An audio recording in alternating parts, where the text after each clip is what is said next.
오셨네 성령. 여러분들이 기도해 주신 덕분에 제가 독일 집회를 잘 마치고 돌아왔습니다. 제가 독일 라이프치히에 가서 집회하는 중에 1시간 거리에 있는 할레라는 지역을 방문했습니다. 그 할레라는 지역은 역사적인 중요한 흔적이 있는 그러한 도시였어요.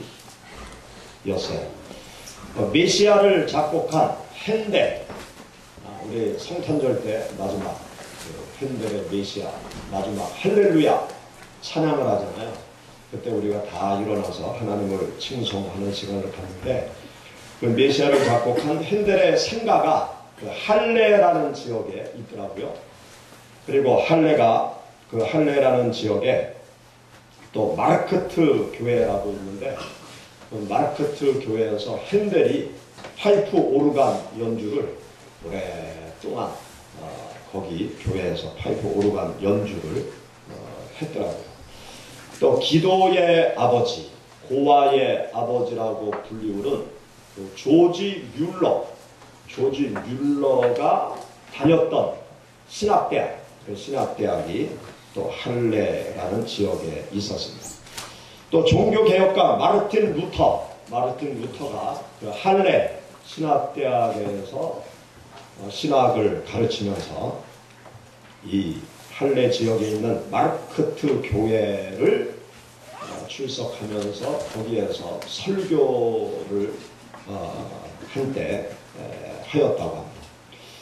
이렇게 마르크 루터가 신학대학에 있으면서 마르크트 교회에서 설교를 한때 했었는데, 이 마르크트 교회에 가보면 아주 인상적인 석고상이 지금까지 1500년대로부터 지금까지 보관되어져 있었습니다. 어떤 석고상인가 하면 마르틴 루터의 얼굴 석고상, 그리고 양손의 석고상이 그 교회에 보관되어져 있었어요. 마르틴 루터가 아이슬레벤에서 세상을 떠난 후에 이제 장례를 치르기 위해서 이 마르틴 루터의 시신을 비텐베르크로 이동시키는 중에 이 할레에 잠시 머물게 되었는데, 이 할레 마르크트 교회에 잠시 시신을 모셔두고 거기에 며칠 동안 있었다고 합니다. 그런데 그때 이 마르크트 교회에서 루터의 죽은 시신에 직접 그 얼굴에 석고를 붓고 또 손에 석고를 부어서 본뜬 그 데스 마스크 그 석고상, 핸드 석고상이 그 마르크트 교회의 성부실에 지금도 그대로 보존이 되어져 있더라고요. 그래서 거기 입장하는데 3유로 입장료를 하고 그 데스 석고상과 그 석고상을 보게 되었습니다. 죽은 루터의 그 얼굴과 손을 본떠서 만든 그 석고상. 그런데 그 석고상이 아주 특이한 모습을 하고 있어요. 그래서 여러분들에게 오늘 좀 보여드리려고 합니다. 한번 앞에 화면을 보시기 바랍니다. 저분이 마르틴 루터예요. 1517년에 종교개혁을 일으킨 그 마르틴 루터의 실제 얼굴입니다. 죽은 시신에서 직접 본떠서 만든 그 얼굴 모습과 손의 모습이에요. 손. 그런데 그 얼굴이 어떻게 생겼습니까? 여러분들이 다 관상학적으로 보면 아주 무식하고 아주 굳세고 불도자같이 무엇인가 그 밀고 나가는 그런 인상을 하고 있죠. 근데 제가 여러분들에게 보여드리려고 하는 것은 그 얼굴 모습이 아닙니다. 손 모양을 보세요. 손이 어떤 모양을 하고 있나요? 손이 어떤 모양을 하고 있어요? 손이 오른손은 글 쓰는 모습을 하고 있죠. 그리고 왼손은 이렇게 펼쳐져 있는 그런 모습을 하고 있습니다. 죽은 사람의 모습이 그런 거예요. 사람이 죽었는데, 사람이 죽으면 손을 쫙 펴고 보통 죽는데, 죽어서도 글 쓰는 모습의 오른손, 그리고 펼쳐져 있는 왼손의 모습을 하고 죽어 있는 것입니다. 두 번째 사진을 보시죠. 두 번째 사진을 보면 루터가 성경 위에 이렇게 오른손을 이렇게 글 쓰는 모습으로 이렇게 오른손을 올려놓고 또 바닥에 왼손을 이렇게 내려 있는 모습. 또 저 오른쪽에 보면 성경에 이렇게 손을 이렇게 얹어놓고 오른손으로는 뭔가 쓰는 그러한 모습으로 그림이 나와 있죠. 또 다음 그림 봅시다. 예, 세 번째 그림을 보면 오른쪽 두 개는 마르틴 루터가 살아있을 때의 모습이에요. 살아있을 때 그 초상화를 그려놓은 거고요. 그리고 맨 왼쪽은 죽은 모습에서 석고상을 본뜬 그 모습입니다. 이걸 보면서 여러분 무슨 생각을 하십니까? 얼마나 평소에 글을 계속 쓰고 얼마나 거기에 자신의 시간을 많이 투자했길래 죽어서도 글 쓰는 모습을 하고 죽었을까? 우리가 그러한 생각을 갖게 되어집니다. 마르틴 루터가 종교 개혁을 통해서 이루어 놓은 업적은 대단히 많습니다.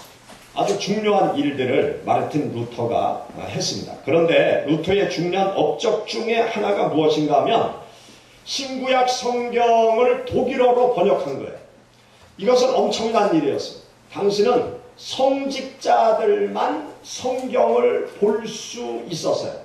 그래서 성직자들이 라틴어를 공부해서 라틴어로 된 성경을 성직자들만 보고 그것을 가지고 일반 성도들에게 가르치는 일을 했던 것이죠. 그래서 일반인들은 성경책을 구입할 수도 없고요. 성경책을 볼 수도 없어요. 내 나라 말로 지금 쓰는 언어로 성경이 번역된 것이 없기 때문에 독일 사람들이 성경을 보고 싶어도 유럽 사람들이 성경을 보고 싶어도 볼 수가 없었어요. 그런데 마르틴 루터가 어떤 일을 했는가 하면 라틴어로 성직자들만 볼 수 있었던 성경을 독일어로 전부 번역합니다. 신약 성경을 전부 번역하고 구약 성경을 전부 번역하는 일을 마르틴 루터가 하게 되었던 것입니다. 얼마나 성경을 오랜 시간 동안 번역했으면 또 그러한 성경 번역 작업에 몰두했으면 죽어서도 성경책을 붙잡고 성경을 번역하는 그 자세로 양손이 굳어졌겠습니까? 매일 행하던 일상의 생활 자세의 흔적을 죽어서도 그대로 가지고 있는 그 마르틴 루터의 죽은 모습을 우리는 여기에서 보게 되는 것입니다. 사랑하는 여러분, 여러분들이 세상을 살아가면서 내 육체에 어떤 생활의 흔적을 만들어가고 있는지 한번 생각해 보시기 바랍니다. 어떤 생활 습관이 나의 육체의 모습을 고정화시켜 나가고 있는지 한번 생각해 보시기 바랍니다. 또 나의 어떤 언어 생활, 또 어떤 생각의 구조가 나의 언어 생활을 고정화시키고 생각의 구조를 고정화시키고 있는지 여러분 한번 생각해 보시기 바랍니다. 우리 주위를 가만히 살펴보면 그 사람이 평소에 열심히 습관처럼 행하는 일이 그 사람의 육체의 모습을 만들어내고 그의 삶을 만들어내는 것을 보게 되어져요. 열심히 공부하는 학생들의 손을 보면은요, 열심히 펜을 잡고 공부를 열심히 하기 때문에 요 손가락에 굳은 살이 배겨요. 볼펜을 잡고 열심히 공부를 하기 때문에 여기 굳은 살이 됩니다. 또 목욕탕에 가면 엉덩이에 굳은 살이 배기는 것을 볼 수 있죠. 또 세계적인 체육, 또 여러 가지 체육계에서 금메달을 딴 그 선수들을 보면은요, 그 흔적이 다 남아있어요. 그 세계적인 발레리나 강수진, 그 강수진의 발을 보면은요, 이게 발인가 싶어요. 그 발이 엉망진창해요. 상처투성이고요. 발 모양은 아주 이상한 기형적인 발의 모양을 하고 있는 것을 알 수 있어요. 또 우리나라 대표적인 축구선수 박지성의 발을 보았습니까? 박지성의 발을 보면은 상처투성이에요. 또 스피드 스케이팅의 이상화 선수의 발을 보았습니까? 발을 보면은요, 상처투성이에요. 또 세계적인 피겨 선수 김연아, 얼마나 아름답고 멋진 그 연기를 합니까? 그런데 김연아의 발을 보셨습니까? 발은요, 상처투성이에요. 전혀 예쁜 구석이라고는 하나도 없는 상처투성이의 발을 볼 수 있어요. 여러분 집에 가서 한번 인터넷 검색을 해보세요. 발, 김연아의 발, 박지성의 발, 강수진의 발을 쳐보세요. 발이 전부 다 엉망진창해요. 그것은 무엇인가 하면 평소에 얼마나 훈련을 열심히 했으면 그 훈련이 그의 육체 속의 흔적으로 남았겠습니다. 우리는 이 세상을 살아가면서 내 생활 습관의 흔적을 가지고 있어요. 또 생활 습관의 흔적을 만들어가고 있습니다. 평소 훈련하는 생활 습관 속에서 여러 가지 흔적을 내 몸에 지니고 또 내 정신에 지니고 내 영적인 삶에 평소의 습관처럼 행하던 그 모든 흔적을 지니게 되는 것을 우리는 알 수 있습니다. 하루하루 살아가면서 매일 습관처럼 하는 일들, 그 일들이 고정화되어지고 그 일들이 결국 나의 삶의 흔적으로 남고 나의 삶을 만들어 가는 것입니다. 육체로 하는 매일의 일, 또 내가 머리로 하는 매일의 생각들, 또 영적으로 행하는 매일매일의 일들, 이 모든 것이 습관화되어져서 육체적으로, 정신적으로, 영적으로 흔적을 만들어가고 있는 것입니다. 우리 모든 하나님의 자녀들은 이 세상을 살아갈 때 무엇보다도 거룩한 습관의 삶의 흔적을 만들어가는 하나님의 사람들이 되어야 할 것입니다. 우리가 이 세상을 살아가면서 매일매일 습관화시켜야 될 거룩한 습관이 있어요. 그 거룩한 습관이 무엇일까요? 예수 그리스도를 믿는 우리 성도들이 가져야 될 거룩한 삶의 습관, 예수 그리스도로부터 우리가 배워야 할 것입니다. 예수님은 어떤 거룩한 습관을 가지고 계셨는가 하면 기도하시는 거룩한 습관을 가지고 계신 분이 바로 우리가 믿고 따르는 예수 그리스도신 것입니다. 우리가 오늘 함께 읽은 본문 말씀 우리 다 같이 다시 한번 읽어보시죠. 새벽 아직도 한적한 곳으로 가사 거기서 기도하시더니 아멘. 여기 말씀에 보면 예수님은 새벽에 한적한 곳에 가셔서 기도로 하루를 시작하시는 그러한 습관을 가지셨어요. 새벽 시간에 하나님 앞에 찾아 나가셔서 하나님 앞에 늘 기도하시면서 하루를 시작하시는 습관을 가지신 분이 바로 예수 그리스도셨습니다. 우리가 하나님을 믿는 신앙의 길을 걸어갈 때 우리 모든 하나님의 자녀들이 하루의 일과를 시작하기 전에 먼저 하나님 앞에 나가서 하나님 앞에 기도하며 하루를 시작하는 그러한 습관을 우리 모두가 가져야 될 것입니다. 새벽 기도 시간에 하나님 앞에 찾아 나올 수 있으면 하나님 앞에 찾아 나와서 새벽에 하나님 앞에 기도로 하루를 시작하는 그러한 습관을 가져야 될 것입니다.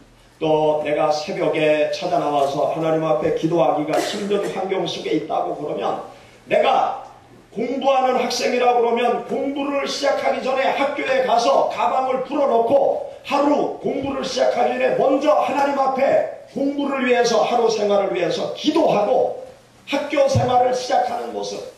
또 내가 사업을 한다 그러면 사업장의 문을 활짝 열고 사업을 시작하기 전에 먼저 하나님 앞에 기도하고 사업장의 문을 시작하는 그 습관. 또 내가 직장 생활을 한다 그러면 직장 테이블에 앉아서 먼저 하나님 앞에 기도하고 하루 업무를 시작하는 그러한 생활 습관. 이 모든 기도 생활의 습관을 우리들의 삶 속에서 습관화시켜 나가는 그러한 하나님의 사람들이 되어야 합니다.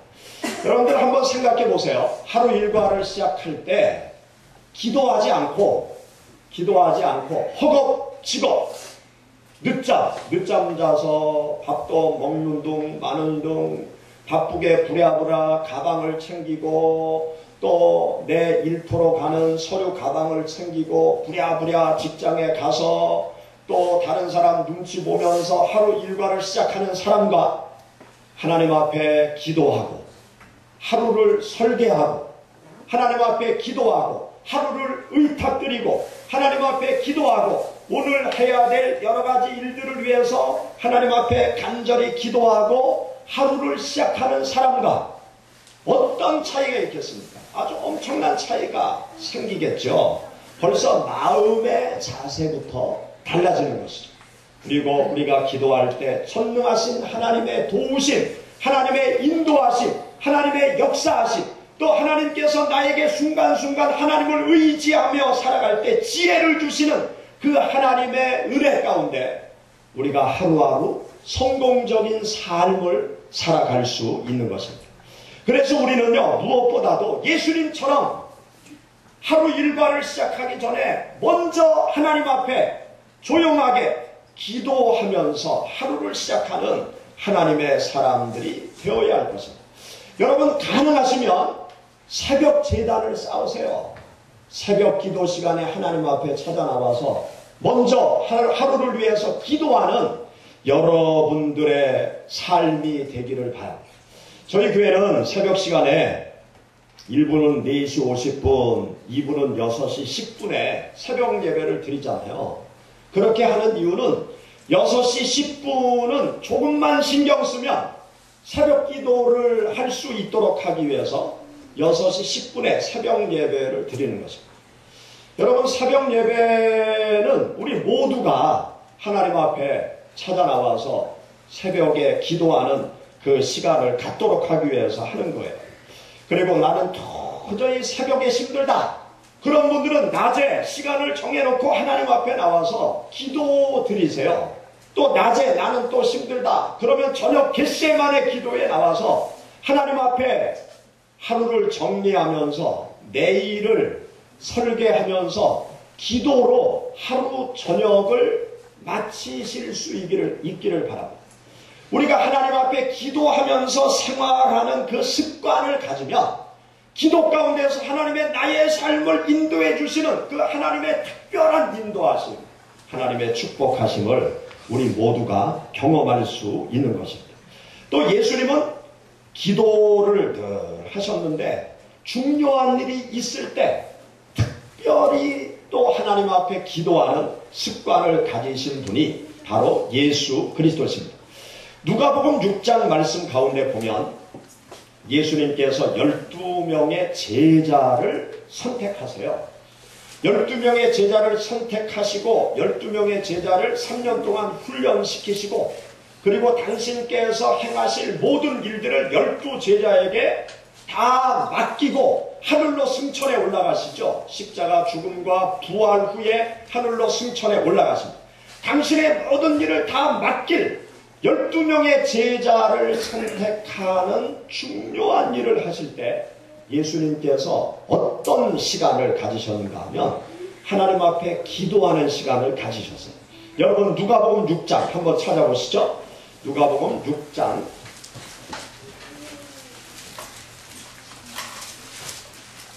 누가복음 6장 12절 13절 우리 다같이 읽어보시겠습니다. 이때 예수께서 기도하시러 산으로 가사 밤이 새도록 하나님께 기도하시고 밝음에 그 제자들을 부르사 그 중에서 12를 택하여 사도라 칭하셨으니 아멘. 여기 말씀에 보면 12명의 제자를 선택하실 때 예수님께서 철야기도를 산에 가셔서 철야기도 하시면서 12명의 제자를 선택하기에 앞서서 먼저 기도하는 시간을 가지셨어요. 한 번뿐만이 아니라 예수님은 중요한 순간에 중요한 선택을 하실 때 하나님께 나아가서 기도하는 습관을 가지셨어요.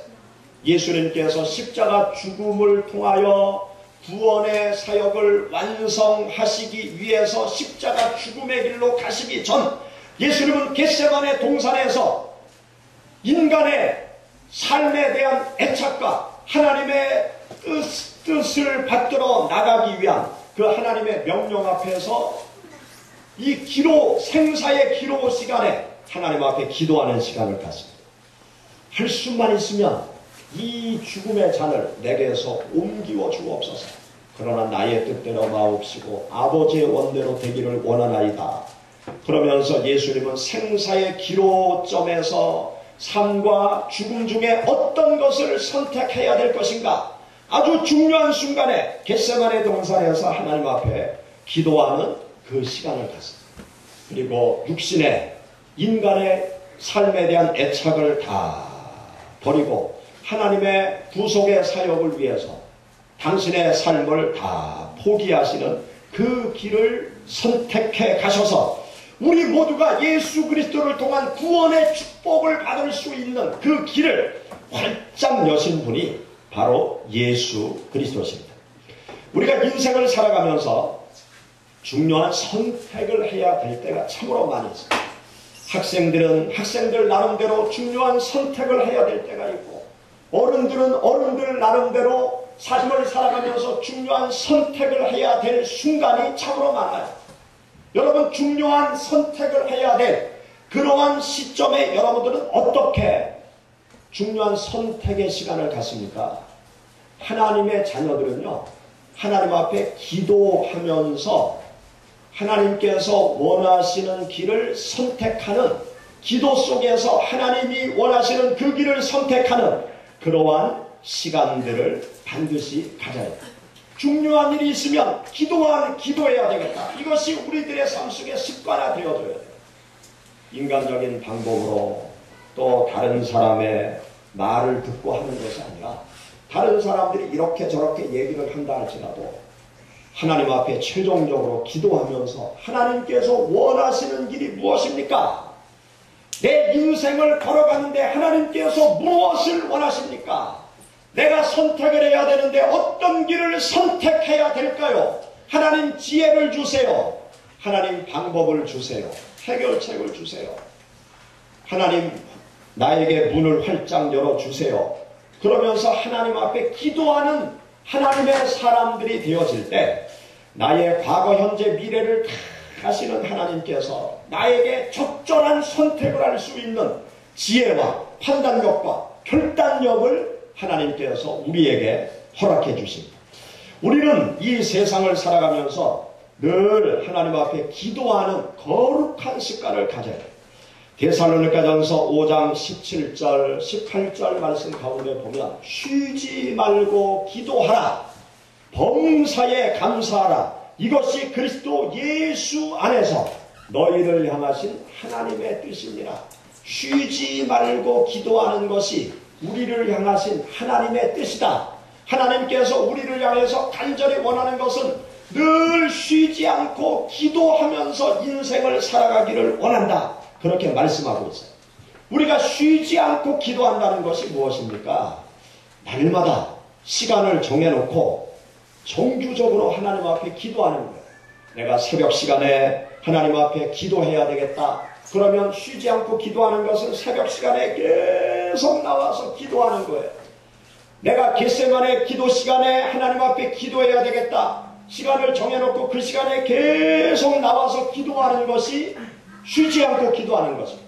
내가 학교에 가면 먼저 하나님 앞에 기도하고 공부를 시작하겠다. 그러면 하나님 앞에 그런 약속을 드렸으면 학교에 가서 책가방 놓고 공부하기 전에 먼저 하나님 앞에 기도하고 공부를 시작하는 일을 계속하는 것이 쉬지 않고 기도하는 거예요. 내 사업장의 문을 열기 전에 직장 업무를 시작하기 전에 먼저 하나님 앞에 기도하고 일과를 시작하고 사업을 시작하는 일을 계속하는 것이 쉬지 않고 기도하는 것입니다. 그리고 기도하면서 일상생활을 하는 거죠. 기도하면서 공부하고 기도하면서 사업을 하고 기도하면서 직장 일과를 하고 기도하면서 어떤 프로젝트를 일구어 나가고 그러면서 순간순간 막히는 것이 있으면 하나님의 도움을 요청하면서 또 대화 가운데 내가 기도하면서 대화를 나누면서 상대방에게 유익하고 덕이 되는 말을 찾아가는 것, 그것이 쉬지 않고 기도하는 거예요. 또 문제가 있을 때만 기도하는 것이 아니라 늘상 기도하면서 생활하는 것, 그것이 쉬지 않고 기도하는 생활인 것입니다. 하나님께서 우리에게 원하시는 것은 이 거룩한 기도하는 습관을 가지고 늘 이 세상을 살아가기를 하나님께서 간절히 원하시는 것입니다. 예수님의 일상을 보면은요, 참 바쁘셨어요. 병자를 고치고 하나님의 말씀을 선포하시고 또 신방도 가시고 예수님이 아주 바쁘게 생활을 하셨습니다.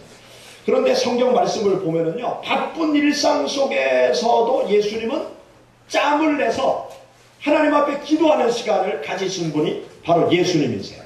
여러분 누가복음 한번 찾아보세요. 누가복음 5장 우리 12절 말씀부터 16절, 누가복음 5장 12절부터 16절 다 같이 읽어보시죠. 예수께서 한 동네에 계실 때 온몸에 납병 들린 사람이 있어 예수를 보고 엎드려 구하여 이르되 주여 원하시면 나를 깨끗하게 하실 수 있나이다 하니 예수께서 손을 내밀어 그에게 대시며 이르시되 내가 원하노니 깨끗함을 받으라 하신대 납병이 곧 떠나니라. 예수께서 그를 경고하시되 아무에게도 이르지 말고 가서 제사장에게 내 몸을 보이고 또 내가 깨끗하게 됨으로 인하여 모세가 명한 대로 예물을 드려 그들에게 입증하라 하였더니 예수의 소문이 더욱 퍼짐에 수많은 무리가 말씀도 듣고 자기 병도 고침을 받고자 하여 모여오되 예수는 물러가서 한적한 곳에서 무엇하셨다? 기도하셨다. 아주 바쁜 일상 중에서도요, 예수님은 짬을 내서 한적한 곳에 가서 기도하는 시간을 가지셨어요. 예수님은 기도하는 거룩한 습관을 가지신 분이셨어요.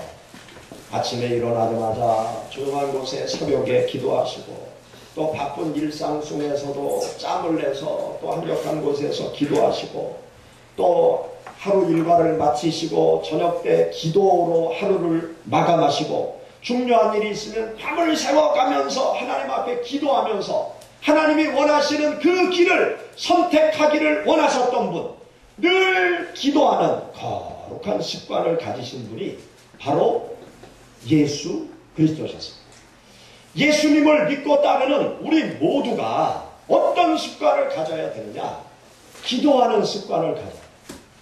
내가 집에서 밥 먹을 때도 기도하고 밥을 먹고 식당 가서 밥 먹을 때도 기도하고 또 식당에서 밥을 먹고 내가 어디 여행을 가서도 하나님 앞에 짬을 내서 기도하고 내가 걸어갈 때도 딴 생각하는 것이 아니라 하나님 앞에 기도하면서 목적지로 가고 늘 이 기도하는 것이 생활화 되어져요. 기도하는 거룩한 습관, 이 거룩한 습관을 우리가 갖게 될 때 하나님과 깊이 대화를 나누면서 하나님의 인도하심을 받게 되는 것입니다. 여러분 2016년 한 해를 살아가실 때 거룩한 기도의 습관을 만들어 가시는 여러분들이 되시기를 축원합니다. 아멘. 또한 예수님은 어떤 거룩한 습관을 가지고 계셨는가 하면 하나님의 말씀과 함께 하시는 거룩한 습관을 가지신 분이 예수 그리스도셨습니다. 예수님의 삶을 우리가 가만히 면밀히 살펴보면은 말씀과 함께하는 삶을 살아가셨어요.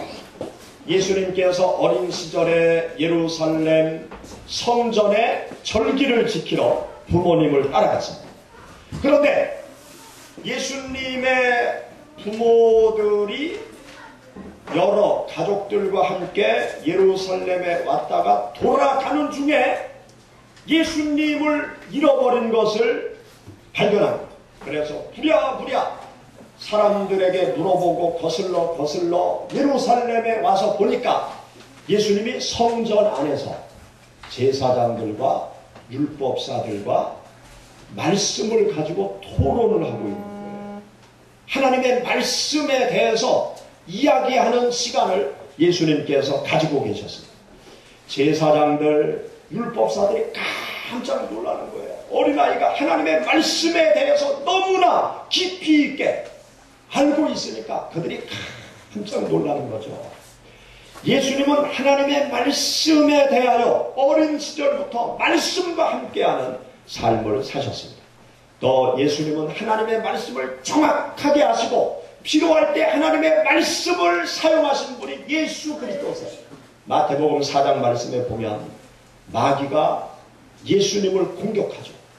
40일 금식기도 끝마친 예수 그리스도, 육신적으로 연약해진 예수 그리스도를 향해서 마귀가 공격을 할 때 예수님은 하나님의 말씀을 가지고 마귀를 물리치세요.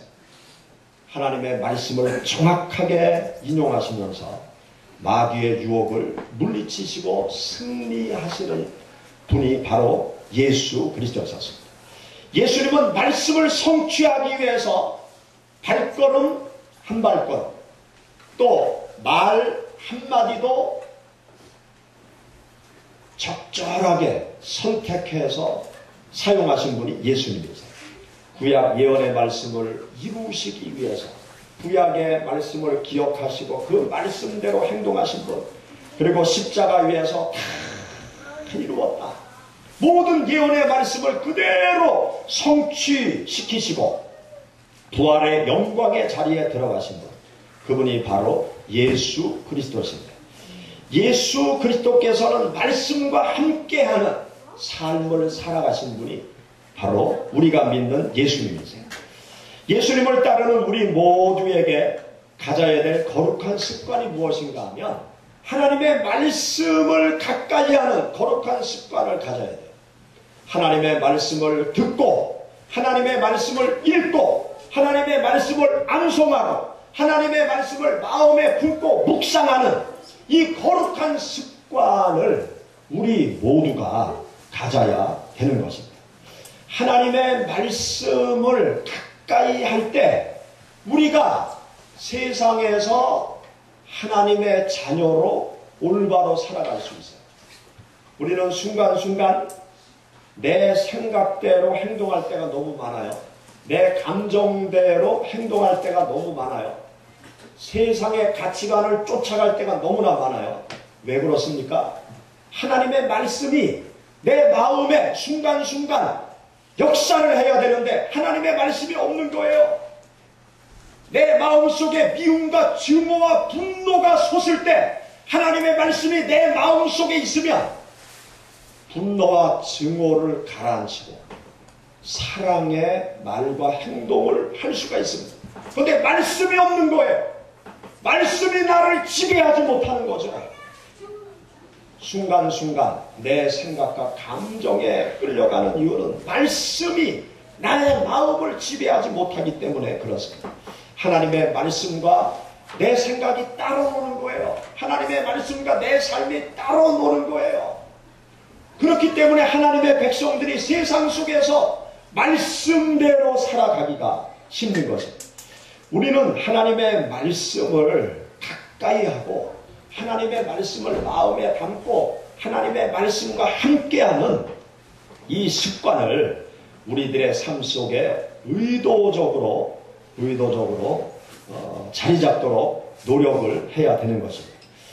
요즘 현대 우리 한국인들의 삶을 보면은요, 아주 진귀한 모습이 있어요. 외국 사람들이 볼 때 한국 사람들의 진귀한 모습. 여러분 전철 타보셨죠? 전철 타보면 전철 안에 있는 사람들이 다 무엇을 합니까? 전부 다 스마트폰, 손가락만한 스마트폰을 전부 다 들여다보고 있어요. 애들이나 어른이나 할 것 없이 전부 다 스마트폰을 들여다보고 있어요. 옛날에요, 제가 우리 교회 주일학교 아이들 보면서 참 쟤네들은 이상한 애들이요.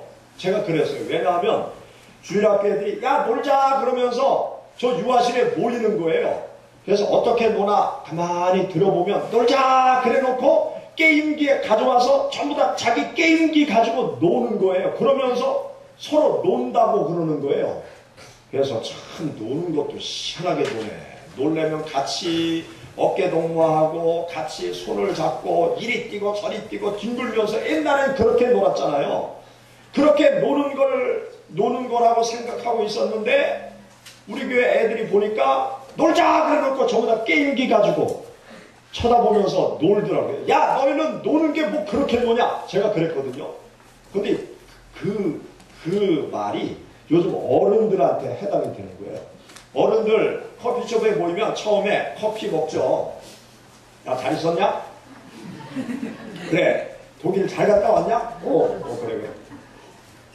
아유 거기 가니까 빵이 맛있더라. 뭐 그러면서 이제 얘기를 하잖아요. 커피 먹으면서.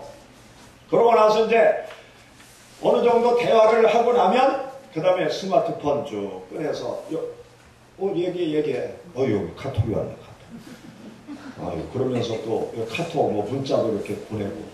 아유 나 바빠. 그러면서 뭐 문자 이렇게 보내고. 그래. 알았어. 우리 또 만나자고. 나중에 카톡 전부 다 어른들이요. 전부 다 카톡 들고 있어요. 카톡보다 헤어진다니까요. 나중에. 외국인들이 한국인 보면서 참 이상하다고 아주 진귀한 모습이라고 그렇게 얘기를 하고 있습니다. 대한민국 뭐 스마트폰 세상 아니에요. 그리고 그것만 그렇게 합니까? 이 스마트폰 가지고 잠자리에 누워서도 스마트폰 마지막까지 졸릴 때까지 그 문자 보내고 졸릴 때까지 스마트폰으로 그 드라마 보다가 그리고 아침에 벌떡 눈이 뜨면 또 스마트폰 가지고 이렇게 몇 시인가 하고 뭐 또 카톡에 뭐 만나. 요즘은요 이 스마트폰으로 하루를 시작하고 스마트폰과 하루를 살아가고 스마트폰으로 하루를 마감하는 게 우리 대한민국의 일상이에요. 저는요 여러분들에게 한 가지 제안을 하고 싶어요. 스마트폰에 성경 프로그램을 전부 다 깔아놓으세요. 그리고 아침에 벌떡 일어나면 스마트폰 켜가지고 성경 말씀을 최소한 한 장 읽으세요. 한 장. 아멘? 예, 스마트폰 없는 분들은 뭐 아멘 하지 마시고 스마트폰 있는 분들. 아침에 일어나면 먼저 성경 한 장 소리내서 읽으시고 또 하루 생활에 가시면서 좀 한가한 시간이 있으면 스마트폰 켜서 성경 한 장 읽으시고 또 잠자리 들기 전에 스마트폰 성경 말씀 보면 아주 꿀처럼 달게 잠이 잘 와요. 그러니까 잠이 안 오시는 분들은 스마트폰 켜고 성경 말씀 쭉 읽다 보면 꿀거다 하고 편하게 잠을 잘 수 있어요. 잠이 안 오면 더 열심히 성경을 보고 은혜가 되면 벌떡 일어나서 성경을 계속 열심히 보세요. 근데 잠이 안 오면 성경 읽다가 깍 하고 자도 하나님이 뭐라고 안 그러세요? 성경 안 보는 사람보다 나으니까. 우리의 생활 속에 내가 나의 습관을 만들어 가야 되는데 어떤 습관을 만들어 가야 되는가 하면 첫째, 기도하는 습관. 두 번째, 말씀을 가까이 하는 습관. 이 습관을 들여야 돼요. 우리가 말씀과 기도의 생활을 열심히 해야 예수님 믿는 자답게 세상을 살아갈 수 있어요. 신앙생활의 꽃이, 신앙생활의 열매, 그게 무엇입니까? 우리들의 생각이 바뀌고 말이 바뀌고 행동이 바뀌는 것이 신앙생활의 열매예요. 신앙생활의 꽃이에요. 예수님을 믿는 사람이 생각이 바뀌고 말이 바뀌고 행동이 바뀌면 세상 사람들이 놀래요. 세상 사람들이 놀래서 당신을 그렇게 변화시킨 그 장본인이 누구냐? 그러면서 많은 사람들이 예수님께로 돌아오는 구원의 역사가 일어납니다. 그런데 여러분, 어떻게 해야 생각을 바꿀 수 있습니까? 어떻게 해야 말을 바꿀 수 있어요? 어떻게 해야 행동을 바꿀 수 있어요? 예수님이 우리들에게 사랑하라고 말씀하시는데 어떻게 원수까지 사랑할 수 있습니까? 나의 힘으로 안 돼요. 하나님 앞에 기도하고 하나님의 말씀을 보면서 하나님의 은혜를 받아야, 하나님의 은혜가 나를 덮어야 내가 미운 사람도 사랑할 수 있고요. 성실과 진정으로 이 세상을 살아갈 수 있어요. 지금 한파가 대한민국뿐만이 아니라 전 세계를 덮고 있죠. 그리고 전 세계에 지금 폭설이 내리고 있다고 해요. 제주도 뭐 폭설이 내려서 난리고, 전국에 폭설이 내려서 난리고, 저 울릉도에도 막 키만큼 눈이 내리고, 외국에도 막 눈 폭풍이 몰아치고 난리예요. 그나마 대전은 좀 폭설이 덜 내려서 다행인데 엄청난 추위가 지금 몰아치고 있는데, 이 눈이 밤에 소복히 내리잖아요. 눈이 소복히 내린 새벽, 저는 제일 좋아합니다. 눈이 소복히 내린 새벽 기도 나오는 시간, 오도독 눈 밟고 오는 그 시간, 저는 아주 최고로 좋아해요. 그 맛을 모르는 분, 눈 내린 새벽, 한번 새벽 기도 와보세요. 아주 기분이 너무 좋습니다. 이 하얀 눈이 소복히 내리면 온 세상 더러운 것이 하나도 없이 다 사라지잖아요. 하나님의 은혜는요, 눈과도 같은 거예요. 하나님의 은혜가 내 삶에 소복히 눈처럼 내리면 나의 욕심도 가리워지고요. 하나님의 은혜가 내 욕심을 덮어버리면 욕심을 버릴 수 있어요. 욕심을 안 내요. 하나님의 은혜가 눈처럼 나의 미움을 덮어버리면 하나님의 은혜의 사랑이 나의 삶 속에서 드러납니다.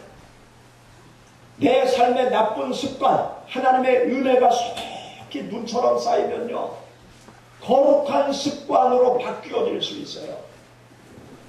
우리가 아무리 인간적으로 노력을 해도 나는 바뀌지 않아요. 아무리 노력을 해도 인간의 죄성 사라지는 것이 아니에요. 내가 바뀔 수 있는 것은 하나님의 은혜가 임해야 바뀌는 거예요. 그런데 하나님의 은혜는 어떤 사람들에게 임하느냐? 하나님 앞에 기도하고 하나님의 말씀을 가까이 하는 하나님의 자녀들에게 하나님의 은혜가 임하는 거예요. 여러분, 운동을 열심히 한다고 하나님의 은혜가 임합니까? TV를 열심히 본다고 하나님의 은혜가 임합니까? 세상 책을 열심히 본다고 하나님의 은혜가 임합니까? 취미활동 열심히 한다고 하나님의 은혜가 임합니까? 아니에요. 하나님의 말씀을 열심히 읽고 하나님 앞에 열심히 기도해야 하나님의 은혜가 눈처럼 나의 삶을 덮어서 나를 쉬게 만들고 나를 빛나게 만들고 많은 사람들이 나를 통해서 하나님을 바라보는 놀라운 구속의 역사가 일어나는 것입니다. 여러분, 2016년 무엇보다도 여러분들이 하나님 앞에 기도하고 하나님의 말씀을 가까이 하는 거룩한 습관을 만들어 가시기 위해서 힘쓰고 애쓰시는 여러분들이 되시기를 축원합니다. 같이 기도하십시다.